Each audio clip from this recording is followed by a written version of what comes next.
തീവ്ര വോട്ടർ പട്ടിക പരിഷ്കരണവുമായി ബന്ധപ്പെട്ട അതിൻ്റെ പ്രാരംഭ പ്രവർത്തനങ്ങൾക്കൊക്കെ തുടക്കം കുറിച്ചിരിക്കുകയാണ്. ഇന്നലെ ജില്ലാ കളക്ടർമാരുടെ യോഗമുണ്ടായിരുന്നു. ഇന്ന് തെരഞ്ഞെടുപ്പ് കമ്മീഷൻ വിവിധ രാഷ്ട്രീയ പാർട്ടികളുടെ യോഗം വിളിച്ചു ചേർത്തിരിക്കുകയാണ്. അപ്പോൾ ഏത് വിധത്തിലാണ് ആ യോഗം പുരോഗമിക്കുക, ഏത് നിലപാടുകളായിരിക്കും വിവിധ രാഷ്ട്രീയ പാർട്ടികൾ ആ യോഗത്തിൽ സ്വീകരിക്കുക എന്നതൊക്കെ അറിയേണ്ടതുണ്ട്. കമലേഷ് തെക്കേക്കാട് കൂടി ചേരുന്നു. ഗുഡ് മോർണിംഗ് കേരളത്തിനൊപ്പം. Kamalesh, good morning.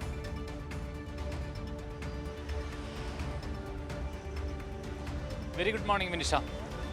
ഇന്നലെ തന്നെ നേരത്തെ തന്നെ CPM പ്രഖ്യാപിച്ചിരുന്നു, അല്ലെങ്കിൽ പറഞ്ഞിരുന്നു, ഈ തീവ്ര വോട്ടർ പട്ടിക പരിഷ്കരണം സംസ്ഥാനത്ത് നിയമസഭാ തെരഞ്ഞെടുപ്പ് അടുക്കുന്നതിന് മുന്നോടിയായി നടപ്പിലാക്കാൻ കഴിയില്ല എന്നത് കൃത്യമായി തന്നെ പറഞ്ഞതാണ്. ഇത് സംബന്ധിച്ച് നിയമസഭയിൽ പാസ്സാക്കിയതാണ്. നിയമസഭയിൽ എതിർപ്പ് പാസ്സാക്കിയ ഗവൺമെൻറ് കൂടിയാണ് ഇടതുപക്ഷ സർക്കാർ കേരളത്തിലെ.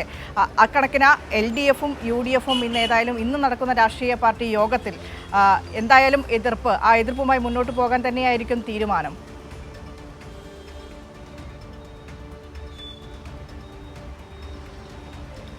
വിനിഷ, തീർച്ചയായും CPIM ഉൾപ്പെടെയുള്ള പാർട്ടികൾ ഇത് സംബന്ധിച്ച നിലപാട് നേരത്തെ തന്നെ വ്യക്തമാക്കിയിട്ടുണ്ട്. ഇതിൽ ആദ്യഘട്ട ഒരു രാഷ്ട്രീയ പാർട്ടികളുടെ യോഗം നേരത്തെ നടന്നിരുന്നു. ആ യോഗത്തിൽ വളരെ കൃത്യമായി CPIM അതുപോലെ തന്നെ കോൺഗ്രസ് ഉൾപ്പെടെയുള്ള പാർട്ടികൾ ഈ SIR തിടുക്കപ്പെട്ട് നടപ്പാക്കുന്നതിനെതിരായ നിലപാടാണ് സ്വീകരിച്ചിട്ടുള്ളത്. അതോടൊപ്പം ഈ ബീഹാർ മോഡലിലാണ് ഇത് നടപ്പാക്കാൻ ശ്രമിക്കുന്നതെങ്കിൽ അത് അനുവദിക്കില്ല എന്ന നിലപാട് CPIM അന്ന് തന്നെ സ്വീകരിച്ചു.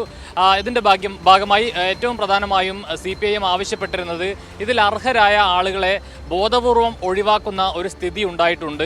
അത് കേരളത്തിൽ നടപ്പാക്കില്ല. മുഴുവൻ ആളുകളെ, അർഹതയുള്ള മുഴുവൻ ആളുകളെയും ഇതിൽ ഉൾപ്പെടുത്തും എന്ന ഉറപ്പ് വേണം എന്നുള്ളത് ഒന്നാമത്തെ കാര്യമായി പറഞ്ഞു. മറ്റൊന്ന്, ഈ തിരിച്ചറിയൽ രേഖയായി ഇതിൻ്റെ റേഷൻ കാർഡ് ഉൾപ്പെടെയുള്ള കാര്യങ്ങൾ തിരിച്ചറിയൽ രേഖയായി പരിഗണിക്കണം എന്ന കാര്യം കൂടി നേരത്തെ കോൺഗ്രസ് ഉൾപ്പെടെയുള്ള പാർട്ടികൾ മുന്നോട്ട് വെച്ചിരുന്നു. മറ്റൊന്ന്, CPIM മുന്നോട്ട് വെച്ച പ്രധാനപ്പെട്ട ഒരു ആവശ്യം എന്ന് പറയുന്നത്, നിലവിലിപ്പോൾ 2 തെരഞ്ഞെടുപ്പുകൾ സംസ്ഥാനത്ത് നടക്കാൻ പോവുകയാണ്. തദ്ദേശ സ്വയംഭരണ സ്ഥാപനങ്ങളിലേക്കുള്ള തെരഞ്ഞെടുപ്പ്, അതോടൊപ്പം തന്നെ അതിന് പിന്നാലെ നിയമസഭാ തെരഞ്ഞെടുപ്പ് കൂടി നടക്കാൻ പോവുകയാണ്. ഈ സമയത്ത് ഈ തെരഞ്ഞെടുപ്പ് കമ്മീഷനുമായി ബന്ധപ്പെട്ട ഉദ്യോഗസ്ഥരാണ് ഇതിൻ്റെ എല്ലാം ജോലികൾ ചെയ്യേണ്ടത്. അതേ സമയത്ത് തന്നെയാണ് തീവ്ര വോട്ടർ പട്ടിക പരിഷ്കരണ നടപടികളുമായി ബന്ധപ്പെട്ട ജോലികളും ഉദ്യോഗസ്ഥർക്ക് ചെയ്യാനുള്ളത്. അതോടൊപ്പം തന്നെ രാഷ്ട്രീയ പാർട്ടി പ്രവർത്തകർക്ക് BLOമാർക്ക് ഉൾപ്പെടെ ചെയ്യാനുള്ളത്. അതുകൊണ്ട് തന്നെ തിടുക്കപ്പെട്ട് ഈ ഒരു SIR നടപ്പാക്കുന്നതുമായി ബന്ധപ്പെട്ട് വലിയ ആശങ്ക നേരത്തെ തന്നെ രാഷ്ട്രീയ പാർട്ടികൾ മുന്നോട്ട് വെച്ചിട്ടുണ്ട്. പക്ഷേ അവയൊന്നും പരിഗണിക്കാതെയാണ് നിലവിലിപ്പോൾ ഒരു തീരുമാനം കേന്ദ്ര തെരഞ്ഞെടുപ്പ് കമ്മീഷൻ പ്രഖ്യാപിച്ചിരിക്കുന്നത്. SIR നടപ്പാക്കാനുള്ള തീരുമാനത്തിലേക്ക് തന്നെയാണ് പോകുന്നത്. അതുമായി ബന്ധപ്പെട്ട് കഴിഞ്ഞ ദിവസം ജില്ലാ കളക്ടർമാരുടെ യോഗം മുഖ്യ തെരഞ്ഞെടുപ്പ് ഓഫീസർ വിളിച്ചു ചേർത്തിരുന്നു. അതിൽ ഈ SIR നടപ്പാക്കുന്നതുമായി ബന്ധപ്പെട്ട നിർദ്ദേശങ്ങളൊക്കെ ഉദ്യോഗസ്ഥർക്ക് നൽകിയിട്ടുണ്ട്. അതിൻ്റെ പ്രാരംഭ പ്രവർത്തനങ്ങളൊക്കെ ഇന്നലെ തന്നെ ആരംഭിച്ചു കഴിഞ്ഞു.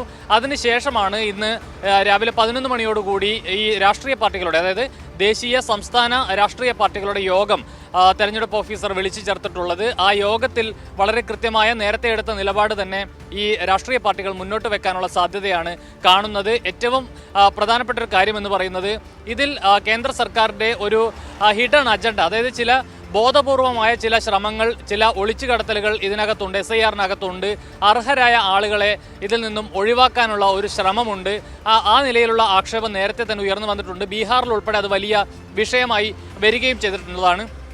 ആ നിലയിൽ ബീഹാർ മോഡലിലാണ് കേരളത്തിൽ അത് നടപ്പാക്കുന്നതെങ്കിൽ അത് അനുവദിക്കില്ല, രാഷ്ട്രീയ പാർട്ടികൾ അതിനോട് സഹകരിക്കില്ല എന്ന നിലപാട് നേരത്തെ തന്നെ വ്യക്തമാക്കിയിട്ടുള്ളത്. സമാനമായ നിലപാട് തന്നെയായിരിക്കും ഇന്നത്തെ യോഗത്തിലും രാഷ്ട്രീയ പാർട്ടികൾ സ്വീകരിക്കുക. വിനിഷ, ശരി. ഏതായാലും ഇന്ന് ദേശീയ സംസ്ഥാന രാഷ്ട്രീയ പാർട്ടികളുടെ യോഗം വിളിച്ചു ചേർത്തിരിക്കുകയാണ്. തീവ്ര വോട്ടർ പട്ടിക പരിഷ്കരണവുമായി ബന്ധപ്പെട്ട നിലപാട് അറിയിക്കാനും ആ കാര്യങ്ങളൊക്കെ ചർച്ച ചെയ്യാനും സംസ്ഥാന തെരഞ്ഞെടുപ്പ് കമ്മീഷൻ എന്യൂമറേഷൻ റോൾ ഇതിനോടകം തന്നെ വിതരണം ചെയ്തു കഴിഞ്ഞിരിക്കുന്നു. നവംബർ 3-ാം തീയതി അതുമായി ബന്ധപ്പെട്ട BPOമാരുടെയും BLAമാരുടെയും ഒക്കെ യോഗം വിളിച്ചു ചേർത്തിട്ടുണ്ട്. വരും ദിവസങ്ങളിൽ ജില്ലാ കളക്ടർമാരുടെ യോഗം, ഓരോ ജില്ലകളുടെ അടിസ്ഥാനത്തിൽ BPOമാരുടെ യോഗം, BLAമാരുടെ യോഗങ്ങളൊക്കെ ഇങ്ങനെ നടന്നുകൊണ്ടിരിക്കും. ഏതായാലും കൃത്യമായ നിലപാട്, അതായത് ഇടതുപക്ഷ പാർട്ടികൾ നേരത്തെ തന്നെ പറഞ്ഞതാണ്, നിയമസഭയിൽ പ്രമേയം പാസ്സാക്കിയതാണ്, തീവ്ര വോട്ടർ പട്ടിക പരിഷ്കരണത്തെ അനുവദിക്കില്ല, അത് അനുകൂലിക്കില്ല എന്ന കേരള നിയമസഭ തന്നെ പ്രമേയം പാസ്സാക്കിയതാണ്. അതുമായി ബന്ധപ്പെട്ട് അതേ നിലപാടിൽ തന്നെ ഉറച്ചു മുന്നോട്ട് പോകുമെന്നാണ് ഇന്നലെ മുഖ്യമന്ത്രിയും പറഞ്ഞത്. ഇതൊക്കെയാണ് ഈ വാർത്തയുമായി ബന്ധപ്പെട്ട വിശദാംശങ്ങൾ എന്ന് പറയുന്നത്.